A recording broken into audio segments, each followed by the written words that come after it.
Assalamualaikum warahmatullahi wabarakatuh. Perkenalkan, saya Rizkan Fadli Fatirahman dengan NPM 253111089 dari kelas SI 25DX. Kali ini saya akan menyampaikan materi mengenai ekonomi Islam.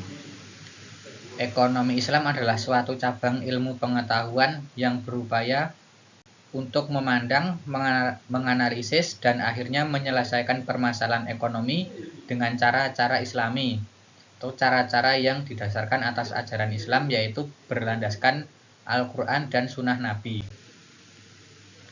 Definisi ekonomi Islam. Ekonomi Islam adalah ilmu sosial yang mempelajari masalah ekonomi masyarakat yang diilhami oleh nilai-nilai Islam. Ekonomi Islam adalah suatu upaya yang sistematik untuk memahami masalah ekonomi dan perilaku masyarakat dalam perspektif Islam menurut Khursyid Ahmad. Ekonomi Islam adalah tanggapan para pemikir Muslim atas berbagai tantangan ekonomi. Dalam hal ini didasarkan pada Quran dan Sunnah di samping alasan dan pengalaman menurut N. Siddiq. Ekonomi Islam adalah suatu ilmu dan penerapan hukum syariah yang melindungi ketidakadilan dalam kaitan dengan upaya pencapaian kesejahteraan manusia dan pelaksanaan ibadah kepada Allah Subhanahu wa taala menurut Hasanus Zaman. Tujuan ekonomi Islam diantaranya meningkatkan ekonomi lebih makmur, menciptakan ekonomi yang adil dan merata, mewujudkan perekonomian yang stabil, mewujudkan perekonomian yang serasi, mewujudkan perekonomian yang menjamin kemerdekaan produksi. Kemudian menciptakan ekonomi umat yang mandiri. Prinsip atau nilai dasar ekonomi Islam ada tauhid, keadilan, kenabian, diantaranya ada sidik atau jujur, amanah atau dipercaya, fatonah atau cerdas, tablik atau menyampaikan. Kemudian ada ma'at atau hasil. Lembaga ekonomi Islam di Indonesia ada Bank Umum Syariah, Asuransi Syariah, Lembaga Gadai, BMT atau Baitul Mal Wattamil, Pasar Modal Syariah. Perbankan Syariah ada Bank Syariah, kemudian dipecah menjadi Bank Umum Syariah dan Bank Pembiayaan Rakyat Syariah. Ada juga bank umum konvensional, yaitu unit usaha syariah dan sistem konvensional. Pengertian bank syariah adalah bank yang melaksanakan kegiatan usaha secara konvensional atau berdasarkan prinsip usaha syariah yang kegiatannya memberikan jasa dalam lalu lintas pembayaran. Prinsip syariah Pasal 1 butir 13 Undang-Undang Nomor 10 Tahun 1998. Prinsip syariah adalah aturan perjanjian berdasarkan hukum Islam antara bank dan pihak lain untuk penyimpanan dana atau pembiayaan kegiatan usaha atau kegiatan lainnya yang dinyatakan sesuai dengan syariah. 5 prinsip bank syariah. 1. Prinsip bagi hasil atau mudharabah. Prinsip penyertaan modal atau musyarakah.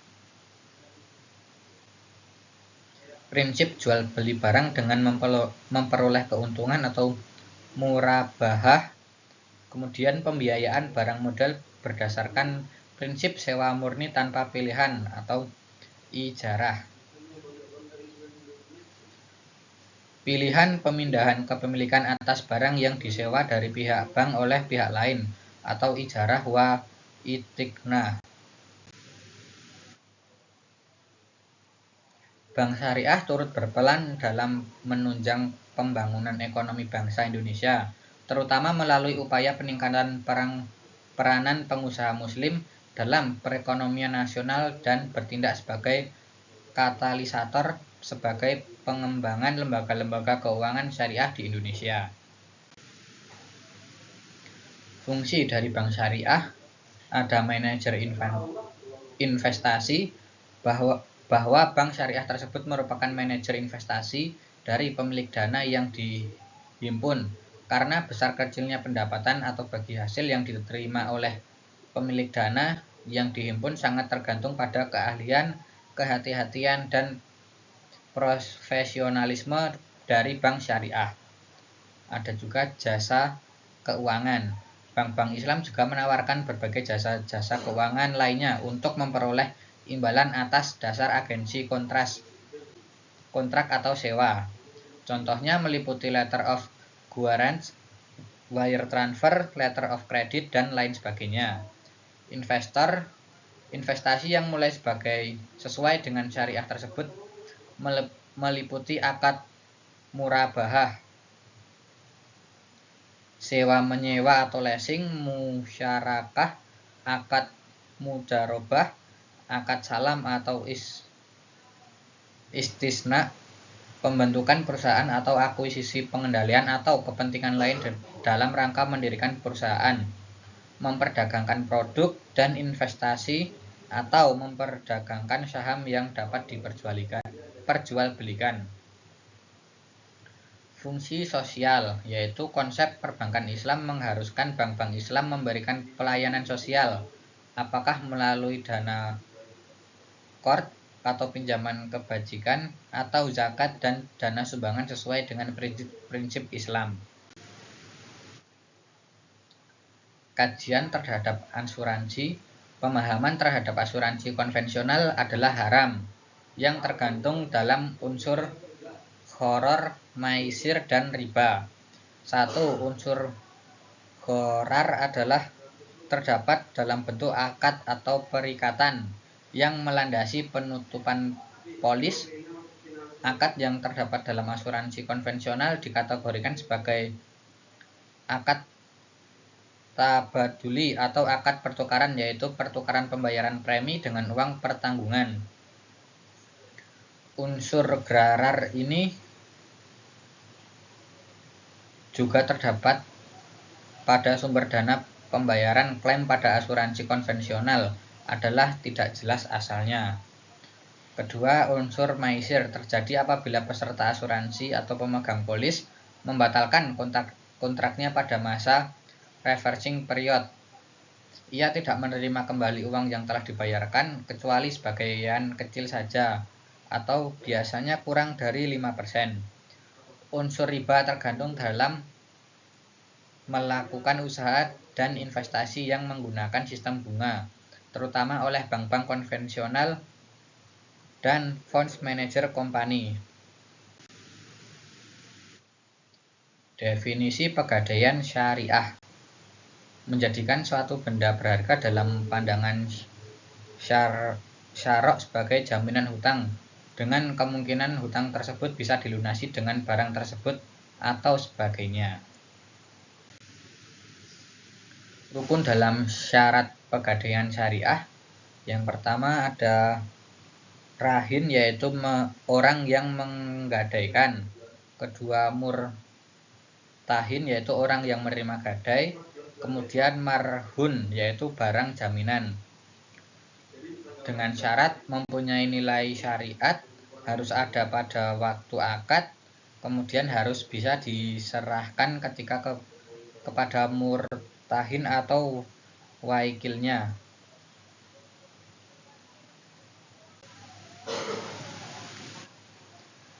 Selanjutnya ada marhun bih atau dain atau utang. Harus jelas, rahin dan murtahin harus tetap dapat dimanfaatkan, harus lazim atau mengikat pada waktu akad. Yang terakhir, ijab dan qabul, pernyataan gadai dari para pihak. Keduanya jelas mengungkapkan keinginan untuk akad rah. Kesesuaian qabul dengan ijab, masing-masing orang yang berakad mengetahui maksud lawannya. Persambungan qabul dengan ijab dalam majelis akad. Pengertian dari BMT. Menurut dosen Dan Hasan Ali, BMT adalah lembaga keuangan mikro yang dioperasikan dengan prinsip bagi hasil syariah, menumbuhkan kembangan bisnis, usaha mikro dan kecil dalam rangka mengangkat derajat dan martabat serta membela kepentingan kaum fakir miskin, ditumbuhkan atas dasar prakarsa dan modal awal dari tokoh-tokoh masyarakat setempat dengan berlandaskan pada sistem ekonomi yang salam, yaitu keselamatan atau berintikan keadilan, kedamaian, dan kesejahteraan. Sedangkan menurut Heri Sudarsono, BMT yaitu lembaga yang mengarah pada usaha-usaha pengumpulan dan penyaluran dana non-profit seperti halnya zakat, infak, dan sodakoh. Fungsi BMT yaitu menerima titipan dan dana zakat, infak, dan sodakoh serta mengoptimalkan distribusinya sesuai dengan peraturan dan amanahnya. Baitul Tamwil